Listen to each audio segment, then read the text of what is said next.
On today's episode of Hanging with Hardcore, we talk all about willpower and how habits can help you go to the next level. As a quick side note, before we jump into it, we touched on this briefly in the podcast, but I'd like to highlight it is, at the end of the day, there's nothing special about us. We just happen to be the guys on the camera. We're all normal people and we just had average upbringings in life. The thing is, though, that separates us is our system. It's how we go about thinking. It's the hardcore way. So whenever we want to learn something new, we go out and we seek heroes. These are the experts in their field. And that's how we can grow quick. That's how we can accelerate our growth and development. And that's what it means to get the head start. So just remember that. If we can do it, then so can you. There's nothing special about us. So with that said, let's jump into the podcast and let's learn about willpower. 3, 2, 1, and we're live, boys. That was a loud clap. How we doing, boys? Good, sons. How are you? Real good, sons. Yeah. We just got off from the phone with Wikan, Oh yeah, it's gonna be our next inspirational dude in our lives. Next podcast. Next podcast. Hopefully Do you want to get give a him little? The rundown of Wikan. Yeah. Just give him a mini one, only a mini. We want to give him a little teaser. All right. So we know Wikan from Bali. So he's born there. He is Balinese, and he's been blind from birth. So this guy, he's under the age of 25. Can't remember exactly what age he is, but he's taught himself how to use computers. He's taught himself English, and he just has this really positive mindset. So that's what we're always talking about, all this stuff. But he's using it and he's going to the next level. So he's a great reminder to myself, man, if I was in his shoes, with all of the setbacks he's had to face, I don't know if I'll be in the same position as him. So he's a true testament to we can all learn something from him. So I can't wait. He's going to bring so much perspective, to everybody, especially for us in Australia. We're physically healthy. We're very fortunate. And then being in Australia where it's so easy to thrive and be successful. So he's got both things going against him. No eyesight, and then in Indonesia where it's really tough. Yeah, I think it's a really good time for it as well. Just backing off the extreme ownership kind of podcast, talking about COVID in Australia. Yep. Yeah. Everyone's maybe feeling sorry for themselves at the moment. If a person like Wikan can take extreme ownership of his situation, and make the best of it. Far out, guys. Come on now. Yeah. I'm excited for that one. That'll be episode number 6 of Hanging with Hardcore. Yeah. And today we're doing episode number 5 of Hanging with Hardcore. Let's go, son. But before we do that, boys, you guys are looking good, boys. We're same looking good, hoodie. boys. We're looking fresh. Look at the new merch on, eh? Looking What does it fine as say? hell. What does it say, Dylan? Well, it has hardcore in Japanese. You probably got a better Japanese accent than You me. want me to say it? Yeah. From the Japanese Actually, guy. no, Japanese, you go from right to left, right? So you go like this. Do you? I think so. Hardcore Headstart. The H is definitely here though, in the right spot. That's hard. Yeah. All right, well, it says Hardcore Headstart. Yeah, so pretty much this is a prototype of our merch. It's probably the best one that we've done so far. You boys want to model it, just like other cameras and shit? Yeah. They get the logo nice and close. Oh, So I should yeah, look at Samir that just camera. made the new logo. We had some ideas to change the hardcore and mix it up a little bit. So It's good. I guess it kind of does look more like an actual streetwear brand, Yeah. like a proper logo now. Yeah. Where our previous logo, that was just straight off Fiverr. So we went through a few different designs and then that was the best one out of all the ones. I'd say this is way better, way more professional. So I really love it. But yeah, what we're trying to do with the merch is first we're doing it for ourselves. What we like to do is we want to put on something that represents us. This is hardcore Headstart. It's just a little reminder that, we're in this bubble together. We're on this journey to, do great things in life, whatever it happens to be, become the hero of your own journey. And this is just our armor. So when we put it on, we want to feel special. We want to feel strong. So I feel like the thing that's missing in the marketplace today, there is a lot of people talking about entrepreneurship, investing, doing good in the world, donating and all of that type of stuff. But the thing that everybody's missing, what I think we're going to try and fill that gap is when you're starting the journey, the hardest thing is when you go home, you know, and you're out of our little bubble that we have in this house and with our immediate community around us, is you start to go home and then you start to hear all of these conflicting ideas of, usually it's parents or friends, and they have good intentions and all of that, but, you know, they actually can be holding you back. So, you know, we want this as a reminder. You chuck us in, or you chuck in other, you know, top 5 heroes. You listen to them in their podcast. That's like a constant reminder. And then when you put this hoodie on, you got to do the work. You know, this is not to like, hey, I'm going to have fun on the weekend in the Hardcore Headstart hoodie. No, if you wear our hoodie, please do the hoodie respect, do the name respect, and do the work. Yeah. So as well, I think, you know, just touching on the Japanese as well, it's like, it streams from like Jiro, you know, Jiro Dreams of Sushi. So if you haven't watched that podcast yet, I mean, documentary series yet, go check it out, because he really does. Like, it's one of the heavy hitters that you have to do. Every time we talk about Jiro, you know, maybe even you guys, one of you guys here may have like, you know, we want to talk about it so much, but you know, it seems like how good can this documentary be about sushi? It seems so boring, like, doesn't it? Yeah, it seems boring, but then it's life changing once you watch it. Yeah. And I'll like, you told us to watch it, and I didn't watch it straight away as well. But then when I watched it, I was like, oh shit, Makes I sense, should have yeah. watched it straight away. Yeah.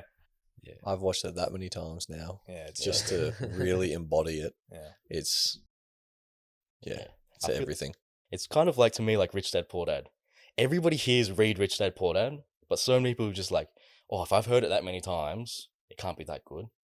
Because they always feel like the secret is like hard to find, or it's like, you know, Scarce. yeah, it's very scarce. Yeah. So like, this is like, you have to watch Jiro. So, you know, it comes in with Jiro, it comes in with like the samurai mindset of like Kaizen, trying to constantly improve. So there's a lot of, you know, strength behind this. And I think it's very special, Samo. Like, whatever you, like this, what you came up with, man, it's super creative. And we talk about it all the time, like adding to the balance sheet of Hardcore Headstart, adding to the company. Right, I don't know how the hell you figured this out in like 5 hours, man. But this is like something that you can't even pay someone to figure out. Like, you know. I only do one iteration, boys. So Nike, if you want someone, one iteration. Yeah. But yeah, these are pretty good. What do you reckon we can improve on in the future with these? I think the quality, material wise, Yeah. finding a really good supplier. I also think like over time we can tweak the logo a bit. Like this is, I think make it bigger. It's Yeah. a really small. yeah, but like this is obviously it's a prototype Yeah. and all, but It's all right. I feel like for prototype version 1, Yeah. like the Oh, OG, I would say this is the OG one. Yeah. Well, this is the Hardcore Headstart logo we have here on the mugs. They're the OG, Yeah. Yeah. but this is like we're starting off for real Hardcore Headstart merch line or Hardcore Headstart clothing line. Yeah. This looks all right, man. She looks good, boys. We'll I mean- eventually get some nice touches on the drawstrings, Yeah. tighter elastics, Little Yeah. details. get the fuller hood. Yeah. My we'll sister get the likes nice it. pieces. It's Yeah. gonna be good. Sister likes it. Partner likes it. I think more variety in colors as well. Yeah. Mm. Yeah. There's a lot to do. That's where we We should get disagree some entirely. t-shirts Yeah. as well, actually. Black's good, boys. That's it. Black sleek. Yeah. We should get some like represents us. t-shirts as well for summer. Yeah, especially we're moving into summer I right know. now. We were literally talking about this Yeah. yesterday. Yeah. The other day, we're like, "What the hell did we just order? We just ordered hoodies." Like, No, but this we- is definitely like we're going in the right direction. This is definitely something we'd want to wear. Mm. Yeah. You know. we have since we. It took us a little bit to actually get our hands on them, but Yeah. once we have. I haven't seen any of us actually take them off. Oh, no. No. Like, it's love almost them. getting gross I at love this them, point. Every single day is getting hotter, but Yeah. we're still wearing them. Yeah. Mm. That's Good exactly shit, right. boys. Good Let's go, shit. sons. So what are we talking about today, boys? So, Today's topic is all about willpower and how habits facilitate willpower, yeah, just how they play Yeah. a role. how they play a role in it. Yeah, so willpower and how habits. So, you know, everybody knows what willpower is, but I think people aren't in tune with willpower, and they don't know the role it plays with going down this journey of constantly progressing. So the way I see willpower is just your form of energy that you have. every time that you do a task or anything in your day, you'll be constantly using your willpower. So the way I visualize it is we start with like willpower is like a battery, a rechargeable battery. And then every time we do something, no matter how small it is or how mundane it is, it's taking away that willpower. And then once we start running on low, it's really hard to do the complicated things. So the goal is, like that's why a lot of CEOs, you probably have recognized that Steve Jobs, he was always constantly wearing the same clothes every single day. Why? Is just because he's just cutting out one little mundane tasks, which allows him to have slightly more willpower, which over time compounds to him achieving more throughout his day. And if you can do that day in and day out, those little things add up in the long run. So, and then that's what willpower is. Then habits, their role is once you can form a habit, it barely takes hardly any willpower. So like a big one, we'll touch on it later, is like a really important habit is like reading books for us especially. And when you're first getting into it, it's really hard to sit down and read a book or just listen to a book. But if you can slowly over time build it into a habit, it barely takes any willpower from you. And sometimes it can actually energize you. You start looking forward to it. Yeah, That's it. All right. So I think to kick it off, let's react to this video. Yep. So chuck it on YouTube. It's about a Navy admiral who's giving a speech to the Navy about how to live your life day to day.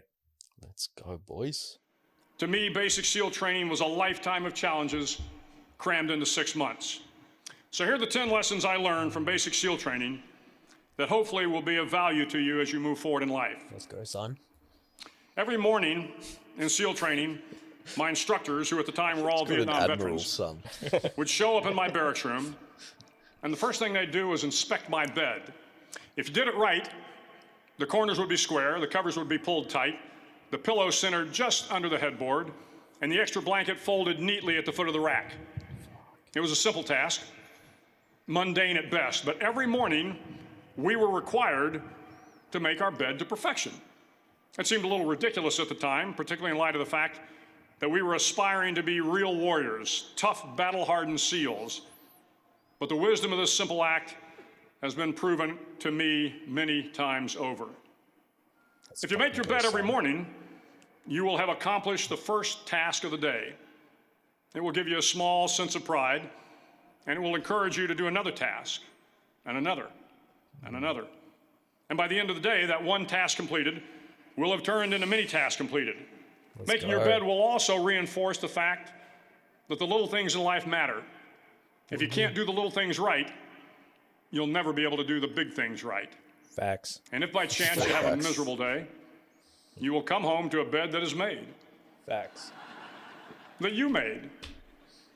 And a made bed gives you encouragement that tomorrow will be better. So if you want to change the world, start off by making your bed. That's so good. That is That's such so good. a powerful speech. Such a simple thing, but Yeah. like so powerful. Yeah. And the way he delivers it as well. How can you actually argue against that guy and his message? He's such You a can't. likable person. Yeah. Likable I leader. like the fact that he's like a Navy SEAL as well. Yeah. Or like Admiral. Yeah.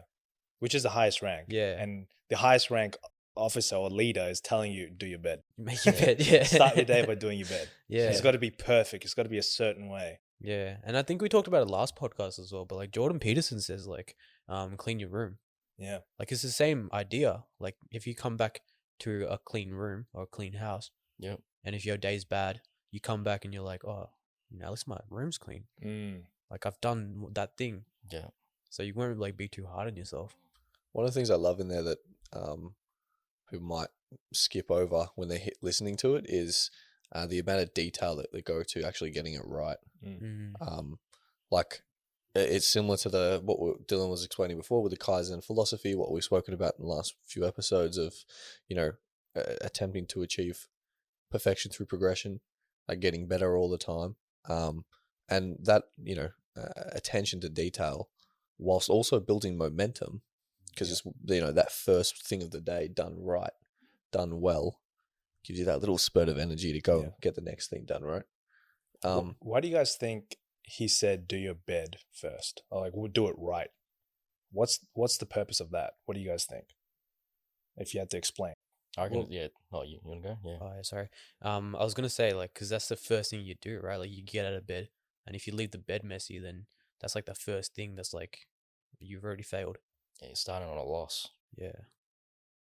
So yeah, it's all so important. Like you just want to start building that momentum. Like he's saying, start with that bed, then your next thing, and then slowly over time just start crossing them off. Like start with a small basic thing first, get that nice easy win. Then slowly, if you can start ticking them off, you get these dopamine hits, and then you start to get the momentum rolling, and then you can tackle some of the bigger problems in your day. Yeah. But yeah, when thinking about how to form habits, yeah, you always want to start with like really small things first. You know, say if it's you want to go for a run, then you want to start so small that you actually can't fail. And then by the time you're out the door, you actually end up doing more than what you set yourself at. So like, you know, many people, like I think Tim Ferriss talks about this a lot, where you can just say, hey, I'm going to run literally 100 meters. And then by the time you're out the door, you run that 100 meters, you're saying in your head that's actually an achievement. And then you're always looking in terms of positivity there. If you go too hard, too fast, like, hey, tomorrow, you know, or maybe it's like the New Year's resolution, you're like, oh, you know, on January 1st, I'm going to do this, and this, and this. Then no one can stick to it. You know, it's too much all at the same time. So it's so important. Start with a little thing first. And then once that becomes like second nature to you and you're repeating it every day, and, you know, there's different studies that say it's 3 weeks, some that say it's 3 months of repetition. I think it's better to be based on self-awareness. Like, you know it when you feel it. Yeah. You know, it's a part of your identity and it's now easy. Once it becomes easy, then you know, hey, it's not taking willpower anymore. And now I should either do 2 things, either add a new habit that I want to focus on, or make that existing habit slightly harder and do more of that. Go further, go longer, you know, focus more, do more in those minutes. Yeah. Yeah, and then any points on that, boys? I mean, goddamn, it's hard to follow. That was covered incredibly really well. I like the whole saying, "Do what you love until you love doing it." What the fuck is the quote? I think it's that. Yeah, Something Yeah. similar to that. Do what you love until you get. I don't know. It's something like along those lines. Do what you love until you love doing it. And it's said by Naval. So Yeah. that's the kind of quote attuned to starting small. You start so small that you love doing it. You look forward to doing it. Some advice I give people about, you know, fitness is if you want to become, you know, a person who's incredibly fit and you're not in that shape at all, start by going for a walk on a nice sunny day around a park, right? Something that you can genuinely enjoy with a partner, with a friend, something like that, and then slightly progress. Yeah. And then once that becomes a habit, and then as Dylan was saying, self-awareness, once you're doing it without realizing you're doing it subconsciously, that's when it's a habit. I think one thing I really liked from what you said, Dylan, was you're making these habits part of your identity. So you're not doing it to achieve a certain specific outcome. You're doing it to build your identity based on that. It's like who you are. My actions dictate who I am, right? So like for me personally, I had a tough time reading physical books. So I made myself a promise that I will be a person that reads. I'm still consuming information by Audible books because that's the best way I consume information. Audible books and YouTube because it's a video format. But if you make that promise to yourself, I'm going to take whatever actions that I can achieve on a day-to-day basis so that I become a reader of physical books. So whether it's, you know, reading 1 page a day or 10 pages a day and then increasing it over time. Yeah, I think that touches on, you know, becoming your identity with when we were talking the other day about having high standards. Remember, we were saying like the people at Nando's and stuff, they always say that, you know, oh, I'm only going to work hard when I have my own business, you know, but you got to build those habits, become that person that can actually have a business. So you got to start today. Like if you're working in Nando's or a different fast food or an entry level job, you got to go hard now. And in all aspects of life. Yeah. And it's actually the easy way to do it because it Yeah. becomes a habit. It's like so easy to become successful. Yeah, that's the thing. It's very easy to say, oh, like when I start this, I'm gonna start then. But like, you can start now by building small habits. Yeah. Exactly what you're saying. Yeah. So if there was like two of us, one was saying, "Hey, I'm only going to work hard when I have my own business," Yeah. and the other one that says, "No, I'm going to work hard right now, focus on everything, form it into a habit, have high standards across the board." Yeah. The average person, their intuition would say, the first guy, that's easier. Hey, I'm going to slack off now, and I'm going to focus on working hard later in the long run. In our opinion, it's actually way harder.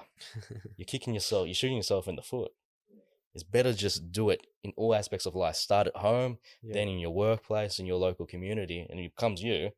And it's like success is guaranteed. Yeah, it takes the question out whether you're going to be successful or not, because you're actually just ticking boxes, Yeah, for sure. right? It's like, what was that analogy you used in the previous podcast of like, to make sure that I was actually going to be successful, I pretty much just wrote down what I had to do every day. And if I followed these things every day, it was just ensured, which is going to happen. And this is exactly what we're talking about. Tick those boxes every single day. You can't go wrong, right? Yeah, I think it was just like basics of like, hey, if I have the habit of just consuming, like, say, reading for at least an hour a day on average, have that habit, and then consuming information for at least another hour, but like more, that's like the minimum. Eventually, if you just stick with those two things for 5 years, it's going to result in success. And what it does is, as kind of project, like we've been saying, is it turns you into that person who is successful. Yeah. So success is always like a byproduct. Yep. Whatever your metric of success is, it's a byproduct of the person that you can actually become. You know. So if you're, that's it. So for people that haven't started their journey, and we defined what the journey was in the last podcast of being on a path towards personal growth, being as a human being, being the best version of yourself, while also attaining financial freedom, which will free up your time, and many other aspects, right? What would you say is a habit that everyone should start, which is easy to get on this journey of what we're doing at Hardcore Headstart? And how should they do it? Well, if we use essentialism as kind of like what's the most important kind of habit? What should you prioritize first? I think it is books. I think it is knowledge. We talk a lot about money is the most important thing, and that's absolutely right. So being able to person who can work more and get more capital is incredibly important as well. But you need whilst you're working as hard as you can, you need to form the habit of being a person who reads book, who consumes as much knowledge as possible, consumes the right knowledge, is inquisitive, is curious, tries to understand as much as possible, and understand the right stuff as well. Yeah. So I think that's... So the habit you would say is, Daniel, is read as much as you can, or just consume as much valuable knowledge at the start of the journey. Yeah. Just become a person who reads for life. Like, right. Just become a reader. Like similar to your goal of I am a reader. Yep. Samir Patil is a reader. I, Daniel Trease, am a reader. Yeah. That's why I disagree with a lot of aspects of university, because it's teaching you, practically it's saying, hey, it's like it's a sale, and it's saying, hey, if you give me X amount of dollars, I'll give you this piece of paper, and that says you're done. Where in our mindset, hey, if the average uni course is only 4 years, 4 years is actually extremely short. If you're doing a double degree, or I don't even know how long these things take, even 10 years, that's extremely short. You know, like it's thinking of us, like for me, it's like almost, what is it, ninth year now, 9 years. I still feel like I barely even know a quarter of this stuff. Yeah. You know? And it's changing every day, right? And it's adding every day. Oh, yeah. It's like you're constantly forever a student. You have to adapt. It's to a the weird. times. It's a weird mindset. Like you said, you constantly feel like you're learning. Yeah. You're constantly growing. Yeah. It's a weird mindset. That's Kaizen though, right? That's the mindset. Yeah. That is Kaizen. But yeah, talking about, say, if I think I only know 25% of this investing stuff, but that would probably still put me in the top 1% of all investors. Yeah, absolutely. There's just so much further to go. That's like the 80-20 rule, right? It's like, 20% stuff, but you're already 80% ahead. Yeah. Yeah, absolutely. Regarding the books, I really liked what you said. Should we talk about like how you can build that habit of reading books? Yeah, go ahead, man. Like, how did it work for you? So what I did was, I think you actually helped me with it. what I did was I think I started reading. Like I could not read at all. I hated reading so much. Me But too, bro. Preach. preach it Join to the the choir. But I think I started. This is the with, like, Readers Anonymous. dude, I don't know if you can remember it properly, but like I think I started with like a minute of reading a Yeah. day, and then I started increasing it like each day. Now, was So- this? I think it would have been reading- it would have been like 10 pages. Right. Like read 10 pages. And No, then, for me it was like a minute. really? Yeah. But was this Really? Like You physical hated reading books? that much? It was a minute. Yeah. I We started with start like a from- minute. Oh, I thought you were but just the like thing is, I paraphrasing. increased it like each day, Oh, okay, yeah. and then after 30 days, I could read like half an hour. Oh, yeah, that makes sense. So I think the good point from that's G crazy. is That's even smaller. I thought Yeah, you were just like it's really small. paraphrasing and couldn't It's really remember. small. So like, so first day I would have to read a minute, and then if I wanted to read over that, I could. Second day I would have to read 2 minutes, and if I wanted to read over that, third day, fourth day, fifth day. Wow, that's And cool. then after 30 days, I could read 30 minutes. Comfortably, yeah. Yeah. Yeah. Pretty cool. Yeah. I Pretty mean, comfortable. Yeah. That's in 1 month you've gone from unable to read to 30 minutes of minutes. reading. Yeah. now it feels weird for you if you don't read, Yeah. all right? Yeah. Because it's a habit. Yeah. Like a degenerate if I don't read.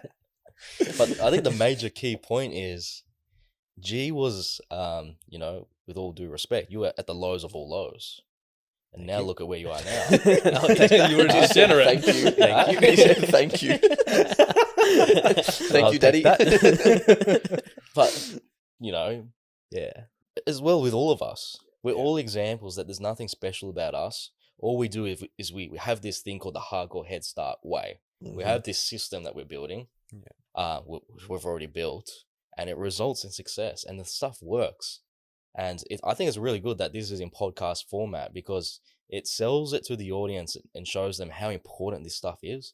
Because you can watch a silly 5-minute video on YouTube about willpower and it would say the exact same stuff. Yeah. There's not enough analogies in there.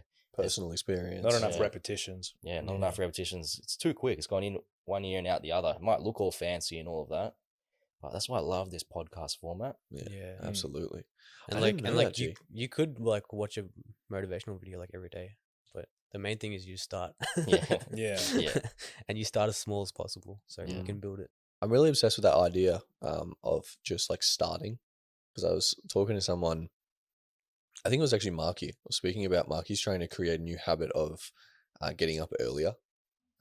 Starting small, just starting half an hour earlier, then an hour earlier, then et cetera, et cetera. But we kind of chatted about the whole habit building and then now what he's doing, et cetera, and it's amazing. But I was like, imagine for the people out there who are like, oh, I want to start this habit, I want to do this, and then a month later they haven't started at all. Or they Like- would have started it, but then failed, and then they just gave up. Right? I'm like, Marky, you're now in the position that you can get up and do so much more work because you just had the willpower to keep going with this. And I feel a lot of people out there, you need to buckle down. You can make a Speaking promise of to yourself. waking up early, we were discussing this, I think yesterday, about how you love to wake up before the sun gets up. And that's such a big dopamine hit. Mm. It's also like a great way to start your day, right? Because you've already, that's like another achievement. Yeah. You're up before the sun. Well, we have to be because, we're investing in international markets, right? And the markets like close around 6 a.m. in the morning. Yeah. So we're kind of forced to, but we also enjoy it. And it's become a habit now where we're just up early. I think that's like one thing before making your bed that you can do. Like if you have an alarm on for the next day, like if you can wake up as soon as the alarm goes off and you start building that habit every day, Go and to then sleep make your on bed. time. Yeah. And then make your bed. That's like I think that's a crazy start to the day. For sure. Because otherwise, like, even me, like in the past, I would make a habit of sleeping in. Yeah. And that's a habit because I'd be like consciously like sleeping and turning off my snooze. And I'd be Yeah. doing that every day. So each day will be harder for me to wake up. Yeah, literally an instant win. As soon as your alarm goes off, in 1 minute, get up. Get up. Instant win. Yeah. Just You jump start out your of bed. day off with a win. It's so hard. Like the first 30 seconds, you think it's so hard to get up. Yeah. And then you give yourself 2 minutes once you're up, you realize, oh, it wasn't actually that hard. I think the thing as well, if it feels hard to get up, it's probably because there's a problem there, which is lack of sleep. Yeah, you're fatigued. You haven't slept enough over. Yeah. Yeah. That's the only time it's hard. Yeah. If you've slept, and I feel like talking about sleep, I reckon it's so important to go to bed. It's like if you need 8 hours, get in bed like an hour before that, so you have 9 hours of opportunity to sleep. Yeah. And yeah, people do this silly thing is like, oh, I'm going to go to bed. I'm going to go sleep at 11 o'clock. They go to bed at 10:58. Mate, first of all, you got an hour of scroll on Instagram because that's just like a stereotype for people Then these the days. blue light of the screen Yeah. will keep you up Like, even longer. Yeah, you're probably going to watch a movie at the same time. So that's like an hour and a half, 2 hours of a movie. Yeah. Like, how do you think you're going to go sleep in 2 minutes? It doesn't make sense, A please. little hack I have for that is I put my phone on the other side of the room. That is Oh, a good yeah. one. Yeah. Yeah, so like when it goes off, You have like, to get up. I have to get up Yeah. and turn it off. Or else we'll And like throw I can't water on check you. it before I go to sleep as well. That's another thing. Yeah, another thing we could do is just like you get a bunch of good friends, right? And then you just be like, if I don't wake up, boys, take a bucket of water and chuck it on my head. That's how you wake up, boys. That's actually happened to me once. Really? My dad's done that to me once. Bucket of water on your Bucket bed. of cold ass water, and he's like, "Get up! You're sleeping in. Don't sleep in." Boom. That's Well, the my- best shit. I'm telling you, man, it worked. My dad's worked physical labor for his entire life. So he's always up at like 4:30, 5 o'clock. Like he starts at like 5:30 for 30 years. All right. So every day, when we were younger, we'd have like school holidays off. You know, this 2 week period, and he would have to, he would take it off for just to look after us and shit because we're too young. And then it was like something I'd just not look forward to at all. Like my holidays were just ruined because I know he'd be home, Oh, and it would be like, oh, I get to sleep in. It's gonna be so good. This dude would literally crank the door open at like 6 a.m. and he was still fit at this point, just beeline for the bed. Just fucking sprint and jump. He's like, mate, you're awake? And I am now. There's no chance I'm asleep. But if you got a mate who wants to run and sprint from the other side of the room and jump on you, sure, that's a great way to get up. Let's go. Growing David. up, my alarm, other than the water, was like my dad. He would always do this thing in the morning. Like he would make sure the house is clean and stuff. So that's one thing I really respect about my dad. Like he likes to keep things clean. So he would start brooming the floor. Okay, look, it was probably like 6:30, 7 a.m., which is still late. But I was a kid back then, right? What he'll do is like he'll hit the broom really hard against the door and shit. So he'll make so much noise that you're forced to get up. Like you just can't sleep. You're just forced to get up. And like he got all these because he grew up in like a military school. So he had like that strict discipline, like the habits that he followed. Yeah. That was really strict. And then he looks at his son, who's just like this soft fuck, sleeping in at 7 a.m. He's like, mate, this motherfucker needs to get up. Dude, I remember my dad used to like vacuum in the morning. Yeah? Yeah. What time? Yeah, like 6:37. Yeah, I'm telling you, man, it's brown dads, dude. That's a funny thing. Now that we're up so early, we'll move on very quickly. But like, we can't vacuum till like 7 or 8, or else we get in trouble from the neighbors and shit like that. But I'm like, I try and get the deets done before like the sun comes up. Yeah. Because it just feels good. I'm Do you like, think that's that one people thing. know what deets are? Like we keep saying deets. Do they know what it is? Yeah. Plan it again. Deets are the detailed cleanings that we do in the house. Yeah. We pay extra attention to the cleaning in the house to create a fantastic environment for all of us and for anyone that comes in the house, so that it creates that a positive workflow, positive energy in the house. Yeah. It literally relates back to that Navy SEAL. Yeah, absolutely. He makes everything Do the perfect. deets. Yeah. Just gave me an idea. We should do a little vlog on that. I think. Yeah. Deets. Yeah, Cool. absolutely. Yeah. We do our song that when we're working together. Show me the Deets. deets. Dude, that's become like a barbershop quartet. We wear like Show tuxedos me as well. all when the we boys sing do it. the deets. That's our routine. Like we have to wake up, put on tuxedos, and then do the dates. Suspenders. Suspenders. Yeah. all right. Maybe we'll summarize real quickly. So we're talking about how to form habits. We start so small that you're pretty much guaranteed to win. Then over time, you slowly improve on that. Like G was saying, you used to read literally only 1 minute a day. Yeah. That's crazy. Right. I didn't know that. That's and then cool. go 2 minutes and 3 minutes. I think we did actually start off with the 10 pages. I But it think was actually too much. It was too much. it was, yeah, Yeah. because I started with 10 pages. I thought that was the Even for me, 10 pages felt like too much at the start. Yeah. But again, like I didn't even absorb the information properly. I was just trying to get through the 10 pages. Yeah. That's wrong. Yeah, well, that was the same Oh, thing with me. Like I that's did that wrong. at the start. because as I well. noticed that like when I was reading 10 pages, I wasn't reading properly. Like Yeah. I was reading through like I wasn't understanding. You're just anything. trying to get through it, right? Yeah, I was doing the exact. It was a same. race. Once I flipped to 1 minute, it was like, oh fuck, now I can read it properly. So let's tell the audience about that, because that's a super important point. We're saying that, like, especially when you're doing reading books, it definitely isn't a race. It's about quality. Yeah. You know, it's about the Kaizen mindset. You do the work properly. Mm-hmm. Like, do the work. Do the work. Don't forget. Saying again, do the work. So, like, and that's why we mentioned before, like, the tea ceremony, the Japanese tea ceremony, that's, you know, involving Kaizen. It's just a mundane task of doing tea. It doesn't matter. Just like the Navy SEAL is saying about making your bed. It's mundane. But if you can have that habit to do that properly, those mundane tasks properly, there's something important like reading a book, then, you know, you're actually going to, you know, it's a part of you. It's part of your identity to always do it properly. And that's a really good point, because, like, if you make a habit of doing all these small things properly, then eventually once you do the big things, you'll do that extremely properly, like with like extreme care. Oh, yeah. Have to. Yeah. And everybody says, like, you know, you got to focus on the present. Like, I believe, like, no one knows what focusing on the present means. They just talk, like, enjoy the moment and all of that. Like, they actually don't know what it means. Like, I believe it's like, no, like, if you're reading a book, you're focusing every word, you've read it to the best of your ability. Yeah. And, you know, you go through each sentence the best of your ability, and you don't rush the shit. You know, you do it properly. You can try and speed read, but you got to be self-aware to know where it's too fast. So now your retention is going down. Always maintain quality over speed. Yeah. For the quote, I think it's by Naval again. I'm pretty sure everything is. But the smarter you get, the slower you read. And if people just slow down in their entire life, I think they'd get places or get to success a hell of a lot faster. Yep.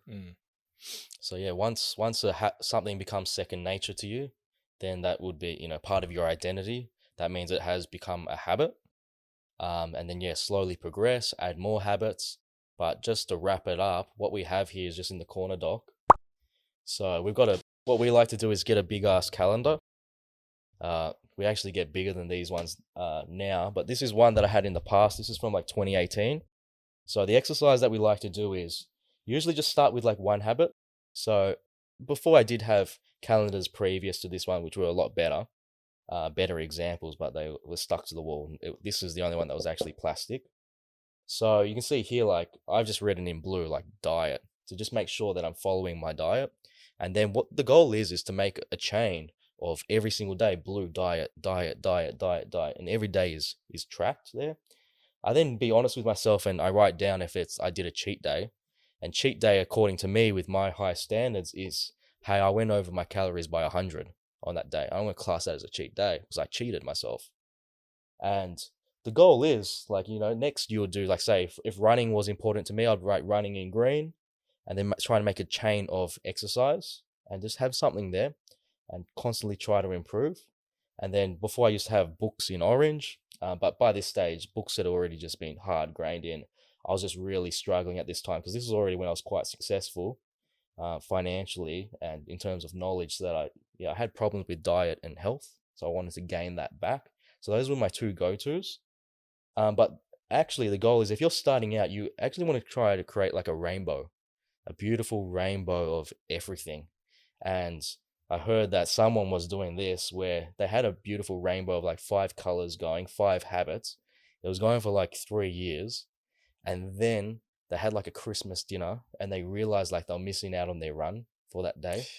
So they literally dropped the dinner and say, hey, I'll be back in 20 minutes just to get the habit done, because, you know, you've got to hold yourself accountable to this thing. You don't want to break the chain.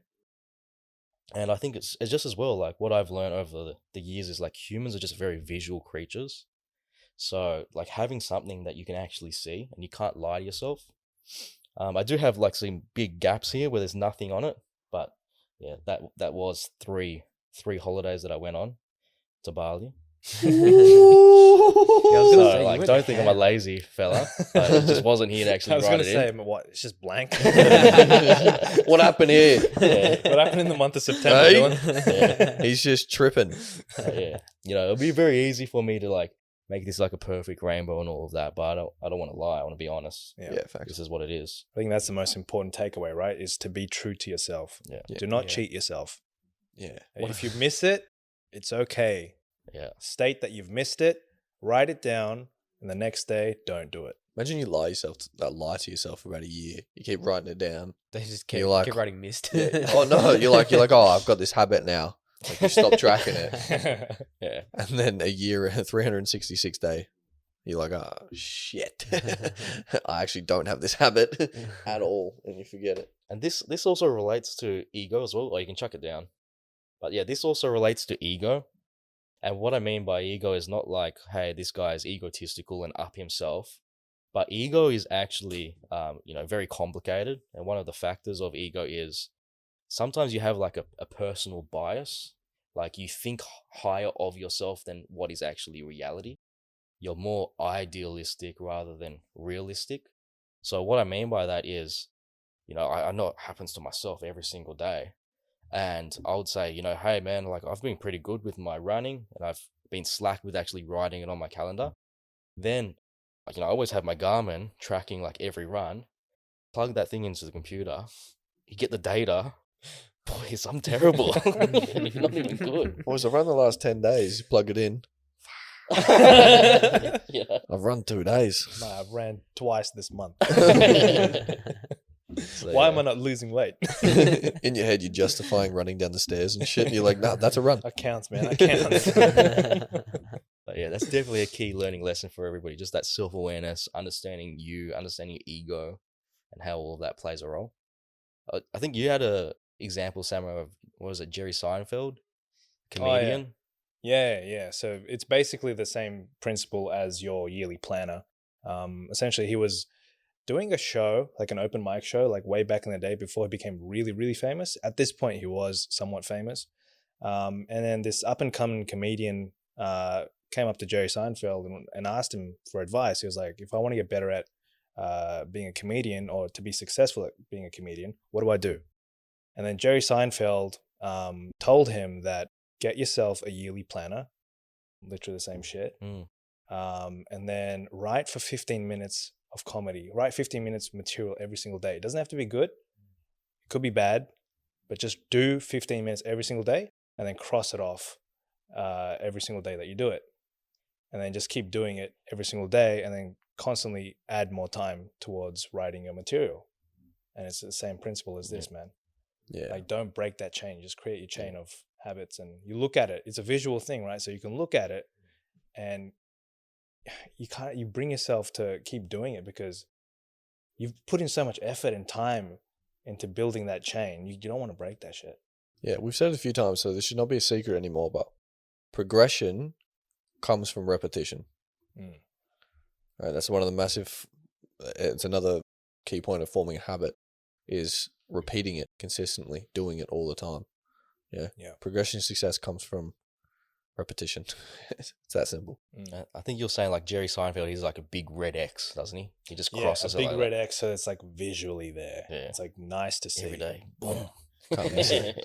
That dopamine hit, man. I think as well, like a point to touch on is this podcast is, again, so simple, but it's a heavy hitter. Eventually, just a few years ago, I thought I was too good for the calendar and I stopped doing it. Now, with more wisdom, I look back and I regret doing that. I'm just like, man, like that period of time, I actually stopped progressing as much and I didn't have those high standards. So, I'm really starting to do this again and like focus on the basics. The basics are important. Yeah. All right. We've got any extra tips about habits? We've got 2 there. Who wants to Extra tips? Who wants to go on that one? tie a new habit to an existing habit or something you enjoy? So something we all did to build the habit of actually reading was playing good old Call of Duty. All right, you created this one, so Yeah. Oh, well, yeah, what we used to do is, because we're listening to, we like audio version better. Yeah. Most of us do. So we used to just plug it in, listen to it, and then we'll just jump into like a private match on a game of choice, jump on the PlayStation and just play. And then we'll just make sure that, hey, you got to keep reminding yourself, am I focusing on the game or am I focusing on the book? Eventually you can gain the skill of, just not focusing on the game. But you got to be true to yourself. You can't just be playing the game and having this thing run in the background and fool yourself that you're working hard. But it really used to help. Like, some days we do 6 hours or a whole entire book. I think it's all due to being able to play that game. And after that, you just feel like, man, I'm a genius. Like, absorb so much knowledge in one day. But I couldn't sit here and just listen to, 6 hours straight and just sit here doing nothing. Yeah, most people find that you improve on the game as well. Oh yeah, get pretty good. Like off topic, but like I just wanted to know. Most people come from jobs where they're doing something with their hands, like all the time. So if you now have an exuberant amount of time, or you're using your spare time, you feel like you have to be doing something all the time. You have to be making something. You have to be touching something. You have to be doing something.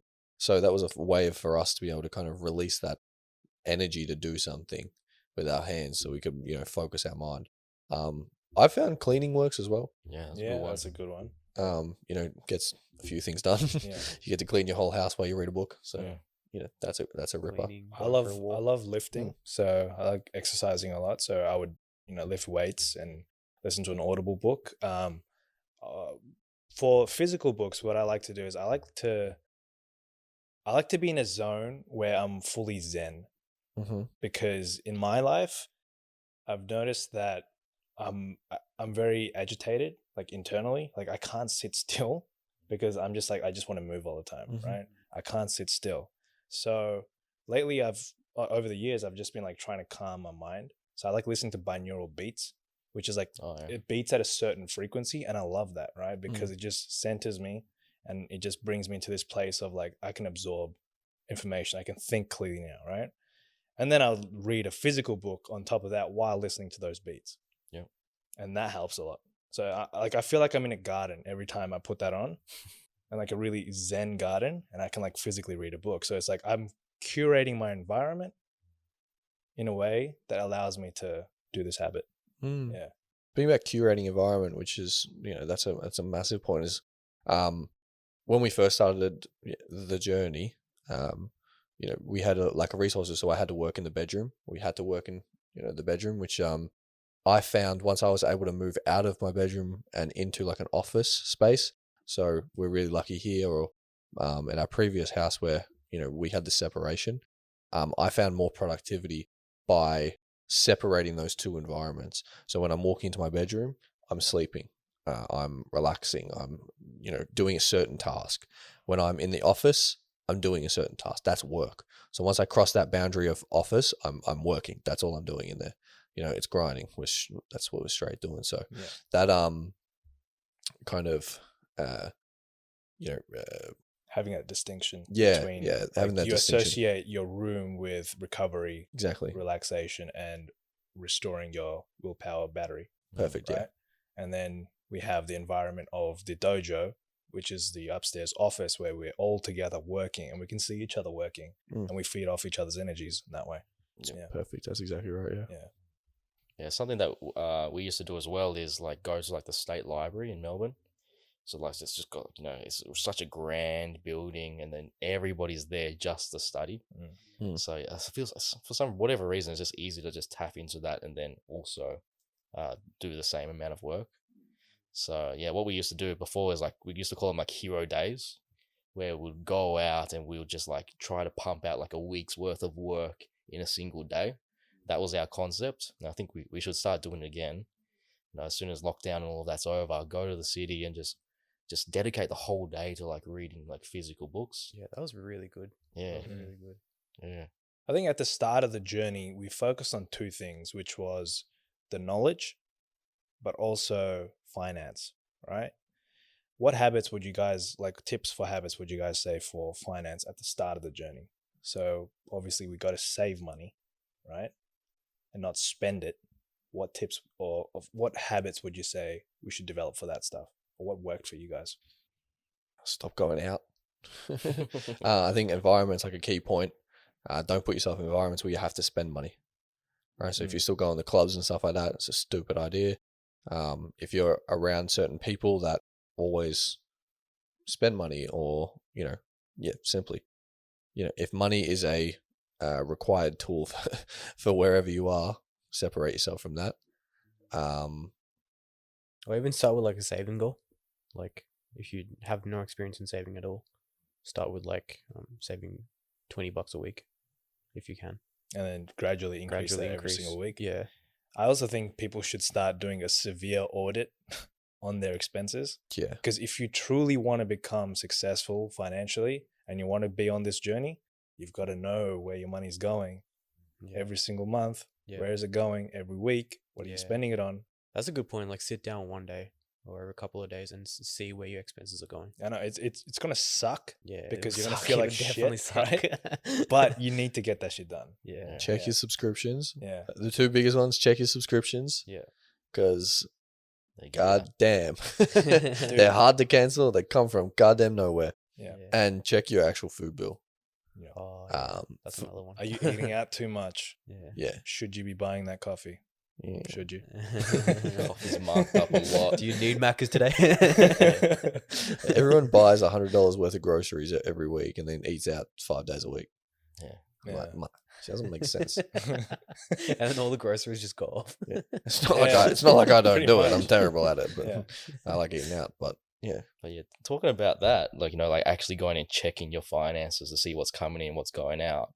I think that ties on what we were saying before about, the ego, the forms of ego where, in your head, you think, oh, I'm saving well, I've got money coming in, I'm saving all of it. And then you actually go down and look at what's happening, what's reality. Yeah. And we've helped it so often with clients and everything. And then they have the epiphany like, oh shit, I'm just breaking even. It's always happening to people. They are running it at a loss. I've They seen don't even people know. ignore bills.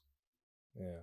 Not- And it's a terrible thing, like when you realize that, but you need to realize that sooner than later, because it's going to affect you later. Yeah. If you're wasting time now, it's going to affect you in the future. Absolutely. As we say in extreme ownership, like you need to take ownership of, your finances. And what do you think is going to happen if you don't take ownership? Yeah. You're progressively going to get yourself in a worse position. You're spending time every time you're not doing what you want. So you have to get financially free as quick as possible, people. So I think habits around finance, I like what you said, G, about start saving something small and then progressively increase that over time. Yeah. Also do an audit on where your expenses are, like how much money is going out, how much money is coming in. Mm-hmm. And then just like make better life choices. Like, do you need to buy that chocolate? Do you need to buy that coffee? Little things like that, which can affect other areas. Right? If you're buying chocolate and you're binging on that stuff, which I did, right? I'm speaking off of experience, and you guys know. Remember, I used to buy those donuts, those boxes of donuts, and I would clear them out, like almost every single week. I had have two packs of donuts. It was like that at one point. You're a chip man as well. Huh? You're a chip man. Oh, I love chips. He loves chips. He's I love a chip chips. man. I love chips. He loves his chips. I love food in general. Right? That's why I'm trying to get rich, man. So I can get food. We were speaking about that before. Weren't we? Yeah. I love food in general. Like diet is an important one, isn't it? Yeah, for sure. And like when I was working my 9 to 5, I noticed that I was lacking on diet, I was lacking on exercise, I was lacking on sleep, but my finances were good. I was also lacking on knowledge because I didn't have time. The only good thing going for me was finance because I was bringing money in. I was saving as much as I can, which affected the other areas. Now that I've gotten out of the 9 to 5, now I can focus on diet, knowledge, health, that kind of stuff, and build better habits around there. Another little tip. Were you finished? Yeah, sorry. Thought I cut you off then. No, I wasn't. Well, another little tip is, when starting this with forming habits, what I like to do is print out a big A4 piece of paper with everything that you need to do. So like the Navy SEAL is saying, start with your bed and you're just crossing these off, no matter how small of a task they are, even if it's brushing your teeth, shaving your face, or whatever it happens to be, shave my head in this case. I'll just tick them off, get these little wins, get the ball rolling. And then, I've got this massive A4 piece of paper and that's what I have to do. So I'll put that on my desk. So that's changing the environment. I got that there. Then I would have little versions, like when I was beginning, and put that in the mirror. So then you could wake up and there's a sticky note there. And then put it on the fridge. You know, so then it's just like you put in like the common places. Like I've heard like people forget to take supplements or something, like just have it like next to your bed so you're staring at it, or like when you go to make your first coffee, just put it next to your coffee. Yeah. Just like little things like that. Yeah, create your environment in a way that's just easy for yourself. Dude, I got a funny story about that. Go ahead. So at my workplace, I noticed like months ago, like all the staff were really unmotivated. Like they weren't doing anything. They were just like none of the cleaning was being done. So what I did was I made like a list. I made like a list of like so I put like every day, like I put like pretty much the same tasks every day, but like I changed up like some days, like put extra or took off some stuff like every other day. And then I've noticed like I got staff to like just tick it off as they do it. And I noticed like over time as they do that, like more and more things are being done. And now the house is like full clean. Let's good, go, man. G. So clean. Let's fucking go, man. Yeah, That's the best shit. Brilliant. That's That the works best because shit. people are always vying for dopamine hits. Yeah. Yeah. And they 'Cause now as they usually- do it, like they tick it off and they're like, oh, I did one thing. Like, and then they're like, oh, what else can I do? So they do the other thing. But that's what it is, right? It's clarity. People Yeah. don't have clarity on what they should be doing. Yeah. And which is why they just go around. And these are like small random. tasks I put. Like we have to like count the money, or like we have to like wipe the floors or Yeah. something. Small tasks. Holding them accountable. Yeah. Yeah. Like fill in your timesheet for you to get paid. I put that Let's on the list. go, G. It's a- That's a big move, man. It's Yeah, the small same thing things. as like, it's literally the same thing as scrolling on Instagram and liking, getting one of your pictures liked or anything like that. It's the same actual chemical response of actually ticking up. It's a healthy response of getting that dopamine hit. And you don't get addicted. I mean, you do, but You do get but, addicted. like, You're good- just good Yeah, addiction. good. You're just addicted to something that's Yeah. great. Yeah, So there's no side effects. Yeah, touching on that environment thing that G was talking about, like taking action, extreme ownership, and being the leader. Like, what do we do with like just cleaning up around here? You know, we just did it. We do a regular cleanup. We need to do it more often. But what we do is we just clean up everywhere around us. Yeah. We just did it a few days ago. You know, taking action and just making the habit to lead by example. We cleaned up around us, and then there's a poor lady on the balcony, and she was just, you know, saying, "Oh, you know, well, please don't clean up that. I always get to it. I'll clean it up." You know, Yeah. it's all fine. we're talking about picking up all the rubbish off the streets and stuff Yeah, like that. yeah. We do that in the location around us. Yeah. But And that then lady yeah, was it one. creates positivity because now they will start doing the work, which makes us feel good, so we can be successful. Rather than if we just had like, what do they call it, the BMWs. These are the people you call them. Like if you're a BMW, you call them. You're a bitcher, you're a moaner, and you're a whinger. So like, don't be a BMW. Dude, there goes our sponsorship with BMW. Good one, man. Good one, Sorry, man. the whole time I thought you were talking about the car. I was like, Yeah. what? There goes our sponsorship. I boss. haven't heard this one before. That's a ripper though. Yeah, we could be a BMW, Yeah. right? And then it's just going to be compounding negativity in our environment, form that habit, and then everything's going to, you know, be a snowball effect in the wrong direction, downhill. So that's what we do. We lead by example, set those habits, and then everybody else follows. That bitcher, moaner, what was it? Whinger. Whinger. Whinger. Yeah. Sounds like our version or a more extreme version of Karen, which is Olivia. Olivia, yes. Alright. Olivia's worse. Olivia's the millennial Karen. Oh, yeah, Olivia's. You got to watch out for them Olivias, man. Darling. Olivias are all BMWs. Olivia's the girl that sits in front of the class There's a and then punch in a bag of explains head. what the teacher should be saying. Just asking Oh, to get it. miss, didn't we have a test today? Shut up. We are so off topic here. willpower now, boys. Yeah, so that was the tips Yeah. of how to build habits. Tips of habits. Then next up is just touching on like more in depth about willpower. So as we we're saying, willpower, it's just your energy. At the end of the day, we like to think of it as like a rechargeable battery. And then, yeah, if you can film those habits, then over time, all right, it's going to use less willpower. So we're just scrolling here. All right, here we Let's go. go, boys. All right, so yeah, like we just think of it like a rechargeable battery. So ways in which you can actually recharge this battery and, you know, have more willpower. I think we all agree that the heavy hitter, if we're talking about essentialism, the most important thing is sleep. Yeah, 100%. So, if you get a full, whatever you need, and everybody's different. Some people only need 4 hours. Some people need 6. My experience and our experience in general, like most people actually need 8 at least. Yeah, I at think least that- 8. Yeah. Of quality sleep, uninterrupted sleep. Yeah. People lie to themselves. I'm the person who can work on 6. The rare DNA Only you Johnny Boy need. can work on 6. Right? even then, like the rare DNA difference that you need to be able to actually work on 4 to 6 hours is absurd. You're not that guy. Right. You're not that guy. I wish I was that guy. I've tried so many times, but like I wake up and like the whole day would just be ruined. When we were on the grind, I actually genuinely thought, we spoke about this, I genuinely thought I was, because I was working on like 4 to 6 hours for like years, weren't we? Working at Toll, working in logistics, up at like 2:30, 3 a.m. every morning, go.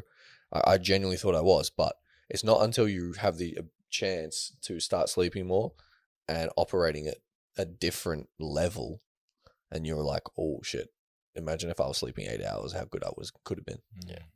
And as well, like the theory behind sleeping less in that time was because of like a time-based investment opportunity where we wanted to work really, really hard, do as many hours as possible to get big capital quickly.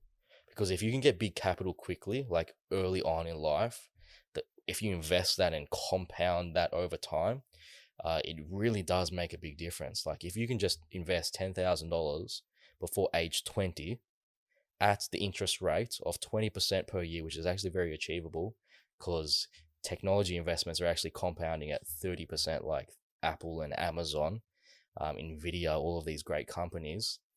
If you can do that for 50 years without even reinvesting a single other dollar, it turns out to be $91 million just at 20%. So that's like what we were trying to do. That's like the backbone of our theory. We just want to go really hard, get that money in quickly, and then we'll taper off, which is what we're doing now. That's not saying that's the correct way. Everybody is different. But we wanted to go hardcore and get it done quick so we could have, the benefits of success quicker too. But some people, they want to focus on mental health, take a more overall approach, well-rounded approach, and they just want to do it. It's easier, go a bit softer, enjoy the process a little bit more, and you achieve it a few years later. There's no right or wrong answer. I think most people tend to go towards that other one. But we're, extreme people, and that's what we do. I mean, the name is Hardcore Headstart. Yeah. Speaks for itself, huh? Yeah.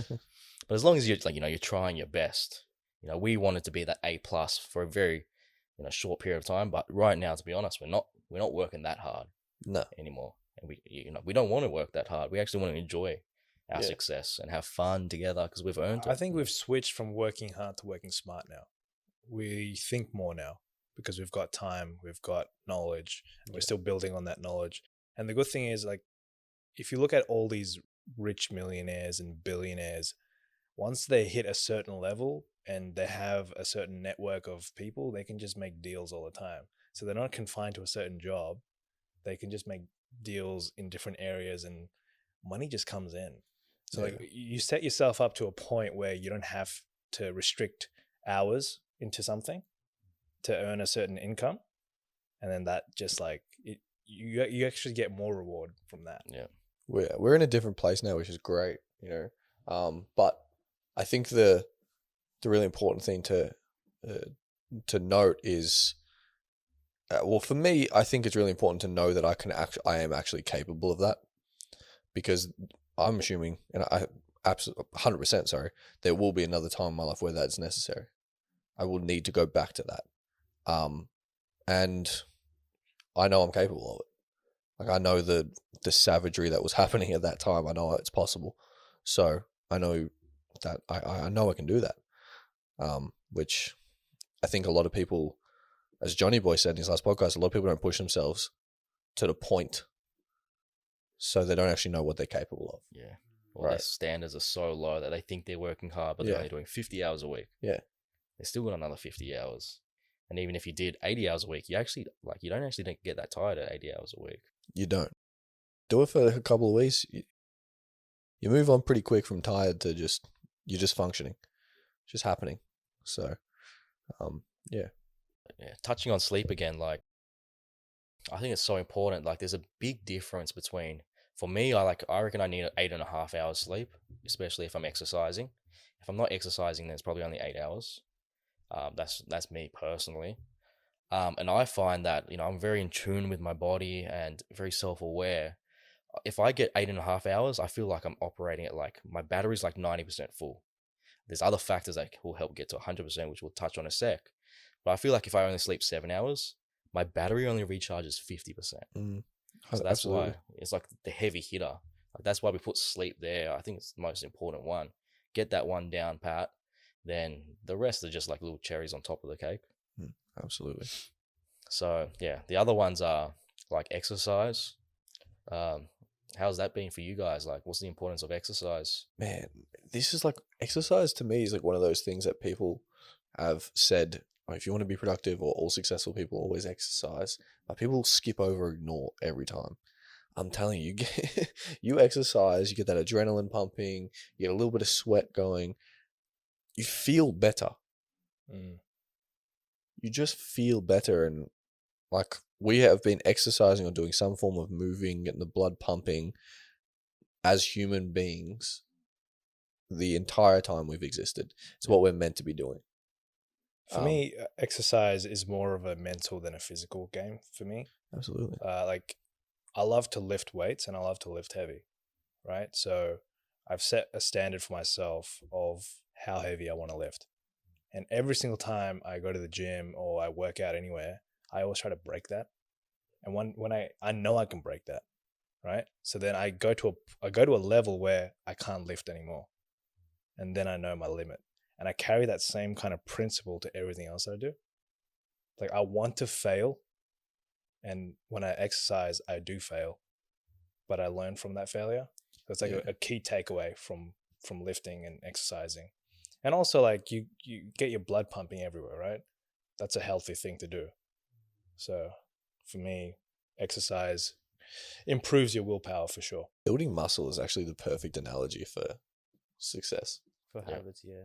For life and success in general. Like, you have to stress the muscle to make it bigger. Squatting and deadlifting in general, man. Like, you're putting on so much weight on your shoulders. You go down and you have to come up. You have to come up. Yeah. If you don't come up, you're going to fall. The weight's going to fall on you. It's actually, gym's actually a cool, like, analogy for, like, building habits. Like, when you go to the gym, you don't start with, like, 100 kilo bench press. For sure. Yeah. You start with literally the bar, or, like, 10 kilos on each side. Yeah. Why don't you explain your routine, man? Because, like, I see you every time you're working out, you write stuff down, you're taking notes of your progression. Yeah. G's getting How's that going, shredded, boys. G's dense as fuck. That's because you keep punching me. So, like, I'm fucking... Why do you fucking flex like that? My body's like that now. So my thing was, so when I did bench press, I tried to do like 12 reps of whatever weight I could. So when I started out with the bench, it was like 52.5. Thanks. Yeah, so I started with 52.5, and then I did 12 reps of that, and then 5 sets of 12 reps.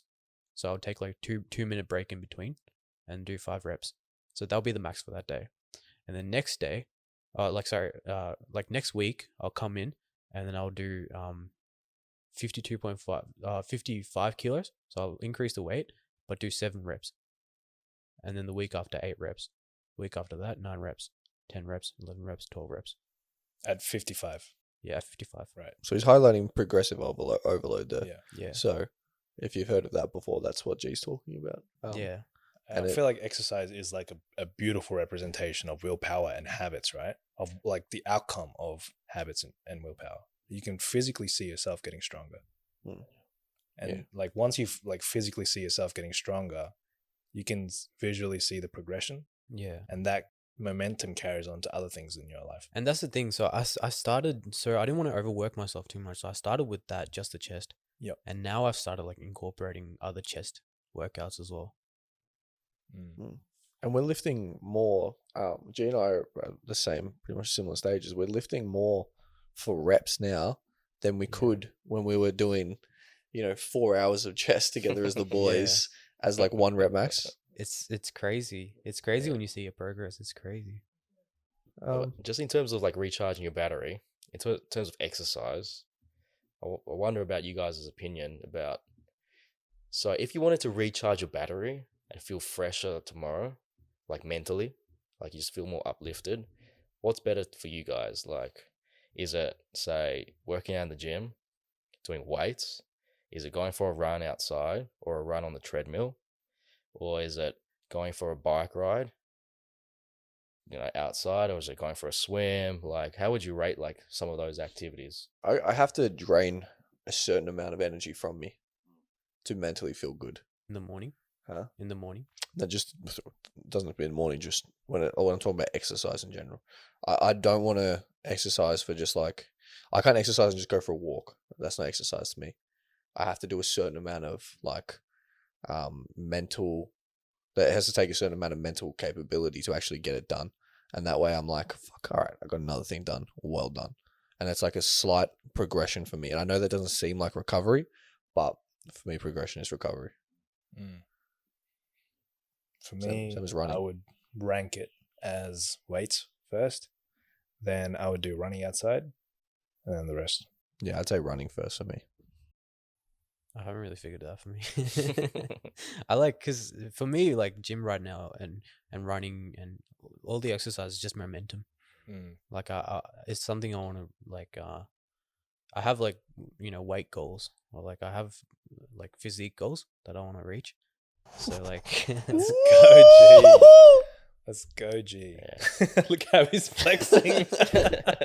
I have like physique goals. So like, yeah. So for me, it's like momentum. So like I want to lose a bit of my belly fat. So like, I'll have like run a few times a week or something. Yeah, His dad figure.